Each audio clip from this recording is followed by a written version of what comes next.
Grupo Noia de Automoción patrocina este programa.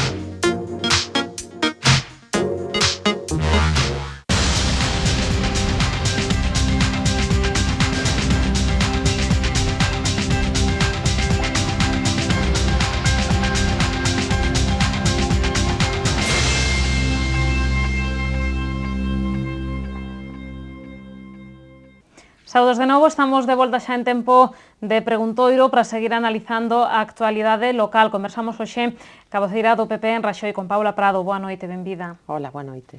Empezamos, non pode ser de outro xeito, falando de vostede, do seu futuro, bueno, pois desa posibilidade que estea vostede vivindo os seus últimos meses, non? No Pazo de Raxoi. Non sei, siga vostede sen confirmar, nin desmentir.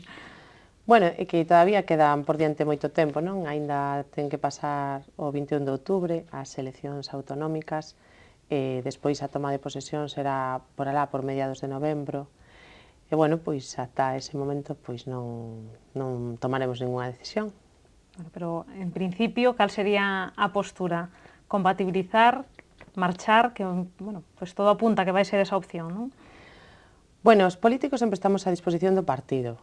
Non é unha frase feita, sino que en realidade temos que estar onde sexamos máis útiles, non só o partido, sino tamén a sociedade, porque en realidade a quen nos debemos, non? A todas as persoas que nos votaron, as persoas que confiaron en nós. En ese sentido, pois temos que estar un pouco pois a disposición deles. Eu estarei onde sexa máis útil o partido e onde o partido considere que me necesita en cada momento. Dicía vostede onte que o propio Alberto Núñez Feijóo lle pediu, non, que estivera máis presente no Parlamento, que dedicara máis tempo ao Parlamento. Non sei se iso significa que igual o presidente ten pensado pois algunha responsabilidade maior para vostede no caso de que o PP gañara as próximas eleccións autonómicas. Non, eu non dixen eso, eu dixen que o presidente me manifestou o seu interés porque se nun momento determinado tivera que tomar unha decisión, pois que el prefería que estivese no hórreo, pero dai a máis alá non, simplemente eso, que estaría, bueno, pois el prefiere que este no Parlamento, eu agradezolle pois a súa confianza. Tamén lle preguntábamos onte, supoño que xa escoitaría vostede o alcalde por este asunto, el, bueno, pois non se posicionaba demasiado, pero sí que dicía que el sempre fora favorable pois a esa máxima, imos dicir, de unha persoa a un cargo, de que unha persoa dedicara todo o seu tempo a un labor en concreto.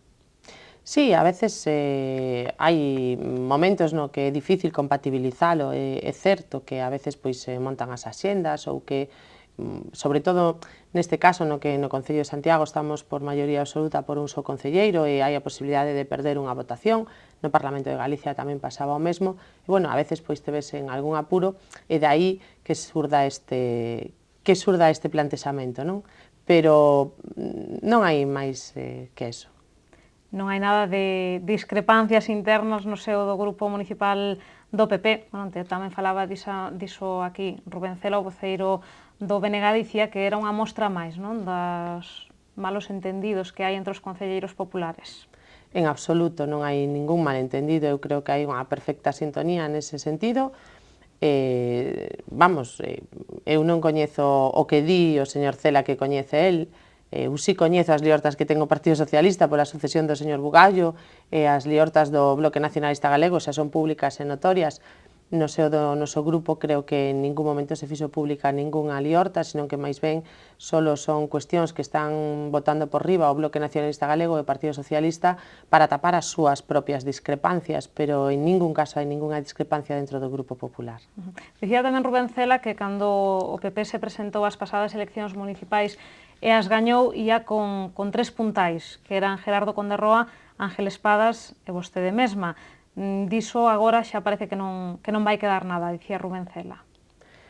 Bueno, as cousas cambian, a política, eu sempre digo que falar de política a 6 meses vista é falar de ciencia ficción, porque efectivamente pode haber moitos cambios, poden pasar moitas cousas cas que non contábamos, e bueno, neste caso sucederon algunhas cousas cas que non contábamos, entón, bueno, pois sí, houbo cambios, pero eso non quere decir que o proxecto non siga en pé, eso non quere decir que o proxecto do Partido Popular para a cidade de Santiago non este claro e non este ben a salvo co grupo municipal actual, sino que máis ben todo o contrario, eu creo que está reforzado, temos un alcalde que sabe dirixir perfectamente a nave, con un grupo de concelleiros que todos a unísono remamos na mesma dirección. En ese sentido, creo que non mudou nada, porque o proxecto do Partido Popular é o mesmo, os principios e os valores do Partido Popular son os mesmos, este Gerardo Conde Roa ou non, este Paula Prado ou non, este Ángel Espadas ou non, ou este Ángel Curras ou non. Quero dicir, o proxecto é un proxecto de cidade, seguiremos defendendo hasta o final. Estén os concelleiros que estén. E sería o mesmo proxecto con Ángel Currás como está agora á fronte que con vostede, que era outro dos nomes, non? Que soaban no momento no que Gerardo Conde Roa deixou a alcaldía. Bueno, esos son cousas que xurden nos medios de comunicación nun momento determinado, pero que eu non quero entrar nese tema porque non é un tema que se plantexe ahora mesmo, xa pasou. O alcalde Ángel Currás bueno, é un magnífico alcalde para esta cidade. Bueno, vostede previsiblemente fará as maletas, non, para deixar o Pazo de Raxoi despois das eleccións de outubro, e con vostede Xosé Sánchez Bugallo. Como ve vostede esta marcha? Bueno, pois como decía antes, efectivamente, no Grupo Socialista se abre un debate importante, que é a sucesión pois de un líder que leva moitos anos aí, que a súa sombra non creceu ninguén. Podemos decir que non hai ninguén que destaque no Grupo Municipal Socialista. Si son públicas e notorias tamén as súas liortas de cara a suceder a Bugallo.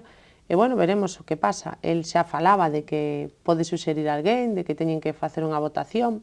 Pero, bueno, a democracia do Partido Socialista todos a coñecemos. Acabamos de ver co señor Pachi Vázquez, que se presenta nunhas listas para ser votado pola militancia, e o que vota a militancia despois resulta que non é o que vai ao comité de listas. A militancia quere unha cousa, pero o partido quere outra. Máis que democracia é dedocracia.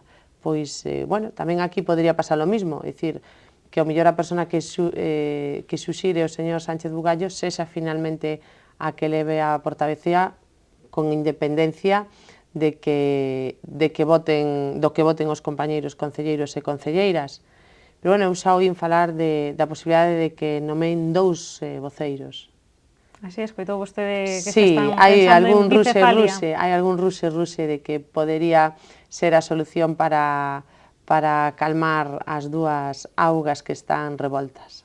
Sería un pouco deixar patente, non? Tamén discrepancias, como se vostedes no seu momento nomean 2 alcaldes, non? Non, bueno, poden nomear voceiro e viceboceiro ou algo así, non? Eu supoño que será unha fórmula dese estilo.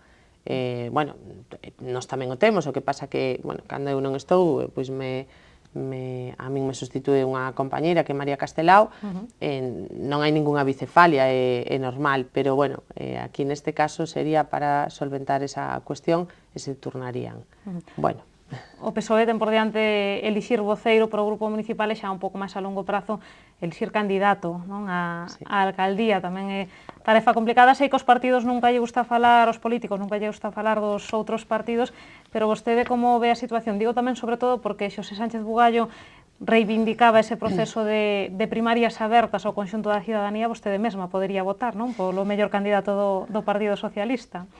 Sí, bueno, esa é unha idea que eu xa lle escoitei ao señor Bugallo dende fai moito tempo. El plantexa isto porque hai algún país de Europa que así o fan, algún partido en algún país de Europa que o fan, pero, bueno, en realidade supoño que será porque eles teñen moi poucos militantes, e a verdade é que a sondaxe entre 100 personas, creo que teñen de militancia en Santiago, pois non resulta moi representativa do que é a cidade, e supoño que terán que ir un pouco máis aló da súa propia militancia. Nos no Partido Popular, pois a verdade é que temos en Galicia máis de 100.000 militantes e creo que é unha mostra poboacional importante para tomar decisións en función do que din ou do que opinan ou do que lles parece aos militantes. Lóxicamente o Partido Socialista conta cunha base de militancia pois moito máis pequena e, por tanto, non reflexa o sentir da sociedade. En todo caso, para as eleccións municipais ainda falta moito. Antes temos as eleccións autonómicas que están a marcar, obviamente, o arranque do curso político. Vostede vai nas vivir, obviamente, tamén en primeira liña, non? Sí, bueno, vou de candidata pola provincia da Coruña e, lóxicamente, terei pois moito traballo, porque seguramente que me toque pois visitar villas, visitar as comarcas, as cidades, pasear un pouco pola provincia, explicar o proxecto do Partido Popular, explicar por que votar a Alberto Núñez Feijóo e non a outros partidos que se presentan a estas eleccións democráticamente, pero creo que é moi importante explicarlle á cidadanía as cousas que se fixeron ben dentro do goberno da Xunta de Galicia, que a xente teña criterio para poder votar con coñecemento de causa, e creo que temos moitos motivos para votar a Alberto Núñez Feijóo. Aínda non arrancou a campaña oficialmente, pero xa levamos en pre-campaña bastante tempo. Non sei vostede que sentimentos, que sensacións está recollendo da xente da rúa. Pois o que estou recollendo son dúas cousas fundamentais. Unha é a desafección da xente da rúa, a desafección tan importante pola política que hai ahora mesmo. É dicir, a xente di que todos somos iguales, que parece que non poden confiar en ninguén, que os políticos non lle estamos resolvendo os problemas. E iso é normal porque a situación de crise na que nos atopamos pois é moi complicada, é moi complexa, e por moito que fagamos, pois hai moitos fogares aos que non podemos levar un posto de traballo. Eso, lóxicamente, xenera moito desasosiego nesa xente, e o que buscan é que o político lle resolva o problema, que lle busque un posto de traballo. E claro, eu entendo que a xente diga pois non son capaces, pero tamén hai outra moita xente que ve que efectivamente se fixeron cousas, que efectivamente esa xente di que non vai votar, non? Estes que están con esta apatía pola política, pero despois hai outra xente que non, que viaxa, que coñece xente de outras comunidades autónomas. Eu falo con entidades sociais, con entidades asociativas que teñen compañeiros nas federacións a nivel nacional, e saben que hai unha diferencia importante entre Galicia e o resto de España, saben que en Galicia se lles están pagando os servicios, que en Galicia non se pechan servicios de atención social, que non se pechan servicios sanitarios, en outras comunidades sí. Son conscientes de que en Galicia se está pagando aos proveedores, en outras comunidades non. Os empresarios, que son os que xeneran actividade económica, os que xeneran postos de traballo, tamén viven en primeira persona pois esta situación. Eles salen fora, ven en outras comunidades, en outros países, pois que efectivamente en Galicia non estamos tan mal.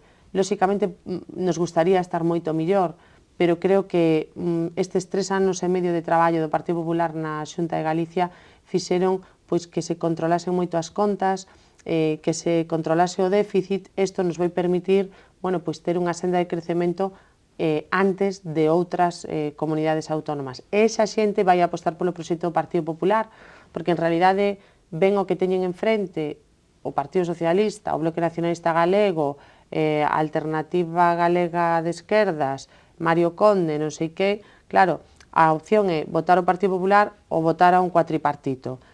Eu creo que a xente xa sufriu bastante co bipartito, xa é consciente do que pode pasar para canto máis un tripartito ou un cuatripartito. Non estamos nun momento en que se poida xogar co voto, e creo que a xente vai a ir ao voto útil, ao voto serio e ao voto responsable. Ese é o voto do Partido Popular, e a xente creo que se dá conta. En Galicia os galegos e as galegas superon no decir nas urnas no ano 2009, cando quixeron cambiar aquel goberno bipartito que nos levaba ao despilfarro, ao gasto e a falta de criterio e rigor nas contas públicas. Vamos quedarnos xa no eido local, xa nos quedan poucos minutos de conversa, e queríalle preguntar, como non polo Centro Comercial das Cancelas, xa temos a data para a súa apertura o 15 de novembro, sabemos que unha grande superficie na que moita xente puxo as súas esperanzas para topar un posto de traballo dende a Axencia de Colocación de Compostela. Traballouse nese eido, pero tamén hai algunha queixa, non? De que non todas as ofertas pasaron por aí, que ás veces a xente sentiuse un pouco, que non sei se desinformada ou que pensaba que ia estar todo centralizado ali, cando non, as empresas tamén xestionaban pola súa conta, non? Un pouco de confusión por parte de algunha xente nos fixeron chegar. Bueno, non sei, a verdade é que nós estivemos facendo unha labor importantísima de captación de ofertas, falando con todas as empresas que se van a instalar no Centro Comercial As Cancelas. Evidentemente non chegamos a todas, pero eu creo que fixemos un traballo bo, puxemos unha páxina web a disposición da xente. De outra maneira, pois, quizás non estén todas, pero que de outro xeito, o mellor non estaban nin as que están, estarían moito máis dispersas por portais de emprego, en consultoras desconocidas, en ETTs, e podería acceder a elas calquer persona, non? Unha persona de Murcia que estuvera buscando traballo, pois podería tamén acceder aí. E nós o que estamos intentando é canalizalas a xente de Santiago de Compostela. En ese sentido, creo que o obxectivo estámolo cumplindo. E as empresas, a verdade, é que están moi satisfeitas co traballo que estamos facendo e a xente que acude á páxina web pois tamén atopa unha resposta. Lóxicamente, a gusto de todos non podemos estar. Seguro que hai xente que se encontrou pois que non había oferta que lle gustaría no portal de emprego. De acordo? Perdón. Pero nós non podemos forzar a grandes empresas multinacionais a que poñan as ofertas na nosa axencia. É difícil que H&M ou Inditex pois conten cun servicio alleo ao seu propio Departamento de Recursos Humanos. Bueno, pois algunhas empresas como esas que acabo de citar, pois fan os seus propios procesos de selección, pero outras moitas fixeron a través da feira de emprego, a través da Axencia Local de Colocación, do noso boletín de ofertas, e creo que, bueno, pois que o traballo que fixo o Departamento de Emprego e os técnicos que en ele están, que fixeron un traballo extraordinario, dedicándolle moitísimas horas e moitísimo tempo para poder darlle unha oportunidade a todas esas persoas de Santiago que están desempleadas e que polo menos teñan a oportunidade de acceder a oferta de emprego. Cando menos, poder presentar o seu currículum e ter unha entrevista de traballo. E iso é o obxectivo que eu creo que temos cumplido. En todo caso, é evidente que non vai solucionar o problema do paro en Compostela. Eran uns 1.500 postos de traballo, se non me equivoco, temos máis de 9.000 parados. Lóxicamente non todos van a topar aí, teñen que ser conscientes tamén. Sí, é verdad, a nos xa nos gustaría que crease 9 ou 10.000 postos de traballo, pero non é así. Entón, bueno, polo menos os que se creen que queden en Compostela, que queden na nosa xente, nos nosos cidadáns, ese é o noso obxectivo máis importante. Bueno, pois, ainda queda para a apertura do centro comercial, para que se creen eses postos de traballo e agardemos que fora tamén das cancelas, non se vayan creando algúns postos máis. Paula, rematouse o noso tempo por hoxe, vémonos dentro de 15 días, que ainda seguirá vostede no Pazo de Raxoi, non? Moitas gracias. Grazas. Pois ata aquí chegou o noso tempo para este preguntoiro. Como sempre, lles recomendo sigan informados a través de Radio Obradoiro, da páxina web del Correo Gallego de Galicia, hoxe tamén do xornal El Correo Gallego. Regresamos mañá con máis novas a partir das 8:15 da tarde. Grazas pola súa atención.